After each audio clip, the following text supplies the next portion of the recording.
اتنا دنیا کا کوئی مذہب نہیں سکھاتا. ہاں یہ ضرور کہہ سکتے ہیں کہ ٹائم مینجمنٹ اسلام میں ضرور ہے, مسلمان اس سے سیکھتے نہیں ہیں, تو ہمیں دوسروں کی مثالیں دینے کی کیا ضرورت ہے. ہمارا دین ہمیں شاندار ٹائم مینجمنٹ سکھاتا ہے.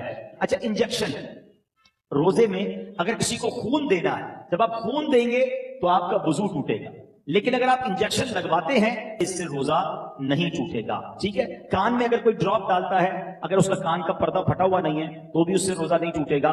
ہاں آنکھ میں اگر کوئی ڈراپ ڈالتا ہے تو اس سے علماء فرماتے ہیں روزہ ٹوٹ جائے گا. تو ہمیں روزے کے بارے میں یہ معلومات بھی ہونی چاہیے. بعض اوقات لوگ جو ہے احتیاط نہیں کرتے اور وہ احتیاط نہ کرنے کی وجہ سے ان کا روزہ ٹوٹ جاتا ہے. جب یہ فرض ہے تو اس کے احکام سیکھنا بھی ضروری ہے, اس کی احتیاطیں سیکھنا بھی ضروری ہے. تو بہرحال میرے پیارے اسلامی بھائیوں, افطار کے وقت ایک اور کام کرنے والا ہے جو نارملی ہمارے یہاں نہیں ہوتا, کیونکہ روزانہ افطار کے وقت 10 لاکھ گناہگار جہنم سے آزاد کیے جاتے ہیں. روزانہ یہ اتنا مبارک مہینہ ہے, اس لیے روزانہ افطار کے وقت 10 لاکھ گناہگار آزاد جہنم سے کیے جاتے ہیں. اور جب جمعرات کی رات آتی ہے اور جمعے کا دن آتا ہے تو فرمایا ہر لمحے 10 لاکھ گناہگار جہنم سے آزاد کیے جاتے ہیں. اب آپ سوچیں کہ افطار کے وقت ہماری کیا کیفیت ہونی چاہیے. ہمارے گھروں میں تو ایک ہنگامہ مچا ہوتا ہے, شربت کدھر ہے, تو پکوڑے کدھر ہے, تو فلاں چیز نہیں آئی. ان آئٹموں کے چکر میں پڑنے کی بجائے افطار کے وقت اے کاش ہاتھ اٹھے ہوں, آنسو بہ رہے ہوں اور یہ التجائیں ہوں کہ مولا آج بھی 10 لاکھ بخشے جائیں گے, آج بخشے جانے والوں میں ہمارا نام لکھ دے. تو جب اس کیفیت کے ساتھ آپ افطار کیا کریں گے تو انشاءاللہ کبھی نہ کبھی تو ہمارا بھی نمبر آ جائے گا. تو آج بھی مدنی چینل پر آپ دیکھیں کہ افطار کے وقت کیا منظر ہوتا ہے. آنسو ہوتے ہیں, دعائیں ہوتی ہیں, التجائیں ہوتی ہیں. میں تو دنیا بھر کے ویورز سے کہوں گا کہ جب بھی افطار کا وقت آئے آپ مدنی چینل کے ساتھ اپنے گھر والوں کے ساتھ امیر اہل سنت کی ان عظیم دعاؤں میں شامل ہو جائیں. نہ جانے کس کی آمین کے صدقے ہمارا بھی بیڑا پار ہو جائے. تو ہمیں افطار کا وقت جو ہے یہ بڑا مبارک وقت ہے, یہ دعاؤں کی قبولیت کا وقت ہے. پھر رمضان کی راتیں, رمضان کی راتیں کتنی مبارک ہیں آپ کو پتہ ہے. سارا سال میں اور آپ اللہ سے دعا کرتے ہیں نا, یا اللہ میری پکار سن لے, میری توبہ قبول کر لے, میری مغفرت فرما دے, میرا فلاں کام فرما دے. ہم اللہ سے دعا کر رہے ہیں. آپ کو پتہ ہے رمضان کی راتوں میں کیا ہوتا ہے, رحمت کے فرشتے یہ آواز لگاتے ہیں, ہے کوئی مانگنے والا کہ اس کی توبہ قبول کی جائے, ہے کوئی توبہ کرنے والا کہ اس کی توبہ قبول کی جائے, ہے کوئی سوالی کہ اس کا سوال پورا کیا جائے. یعنی رمضان میں ادھر سے آفر ہے کہ مانگ لو میں دے رہا ہوں, مغفرت چاہیے تو میں مغفرت دے رہا ہوں, توبہ کرنی تو میں توبہ قبول کر رہا ہوں. مگر آپ دیکھیں کہ آج ہماری راتیں کہاں خرچ ہو رہی ہیں. بہت بڑی تعداد میں لوگ کھانے پینے, گھومنے پھرنے, کرکٹ میچز, پتہ نہیں کیا کیا کر رہے ہیں رمضان. ارے اللہ کے بندو, یہ راتیں عبادت کی ہیں, یہ راتیں دعائیں کی ہیں, یہ مانگنے کی ساری زندگی پڑی ہے کھانے پینے کی. تو خدا را رمضان کی راتوں کو ضائع نہ کریں. اور اب میں آخری بات اپنے بیان کی کر لوں جو میں سمجھتا ہوں میرے بیان کی سب سے اہم بات ہے. وہ کیا, یہ اب تک تو میں نے رمضان میں عبادت نیکیاں کرنے کے بارے میں بات کی نا, یہ تو چلے تھوڑی بہت لوگ کر ہی رہے ہیں یا کرتے ہیں, مگر رمضان میں گناہ نہیں کرنا ہے, اس کی طرف توجہ کم لوگوں کی ہے. کیوں؟ دیکھیں رمضان میں گناہ کی پکڑ بھی زیادہ ہے, رمضان میں گناہ کا عذاب بھی زیادہ ہے, مار بھی زیادہ پڑے گی. کیوں بھائی, مسجد کے باہر کوئی گناہ کرے گناہ ہے, لیکن کوئی مسجد کے اندر آ کر گناہ کرے تو بڑا شدید گناہ ہے. کوئی اللہ کا گھر میں جا کر گناہ کرے گا تو اللہ کی غضب کو دعوت دے گا نا. مکہ شریف میں جا کر کوئی ایک نیکی کرے, حدود حرم میں تو ایک نیکی 1 لاکھ نیکی کے برابر, مگر وہاں کوئی گناہ کرے تو 1 لاکھ گناہ کے برابر. اس کی وجہ کیا ہے, اتنے مقدس جگہ پر آئے ہو جہاں ساری دنیا عبادت کر رہے, تم ادھر بھی گناہ کر رہے ہو. بالکل اسی طرح رمضان بڑا مقدس مہینہ ہے, جو رمضان میں گناہ کرے گا, حدیث میں یہ مضمون ملتا ہے کہ جو ایک گناہ رمضان میں کرے اس کے 1 سال کے اعمال برباد کر دیے جائیں گے. ہمارے ہاتھ میں موبائل ہوتا ہے, موبائل کھولا پتہ نہیں کیا دیکھ رہے ہیں, کیا سن رہے ہیں. خدا را اپنی زبان پر, اپنی آنکھوں پر, اپنے کانوں پر ہمیں قابو رکھنا ہے. یہ صرف کھانے پینے سے رکنے کا نام روزہ نہیں ہے. آنکھوں کا روزہ یہ بندہ حرام نہ دیکھے, زبان کا روزہ یہ بندہ حرام نہ بولے, پیٹ کا روزہ یہ بندہ حرام نہ کھائے. ادھر جناب بھوکے پیاسے تو ہیں, باقی سارے گناہ ہو رہے. احادیث میں مضمون بھی ملتا ہے کہ وہ شخص جو بھوکا پیاسا رہے مگر گناہوں سے نہ بچے, ایسے بندے کے بھوکا پیاسا رہنے کی اللہ کو کوئی ضرورت نہیں ہے. کچھ لوگ رمضان میں فلمیں دیکھتے ہیں, ڈرامے دیکھتے ہیں, تو ٹائم پاس کر رہا ہوں یار, موبائل پہ گیمیں کھیل رہے ہیں. فضول کام نہ کریں نا, یہ پتہ نہیں اگلا رمضان ہمیں ملے نہ ملے. تلاوت کریں, ذکر و اذکار کریں, عبادت کریں, اور اس رمضان میں میں نے اور آپ نے مغفرت حاصل کرنی ہے. یہ بات یاد رکھیے گا. میرے آقا علیہ الصلوۃ والسلام نے جبریل امین کی ایک دعا پر آمین ارشاد فرمائی. صحابہ نے پوچھا حضور آپ نے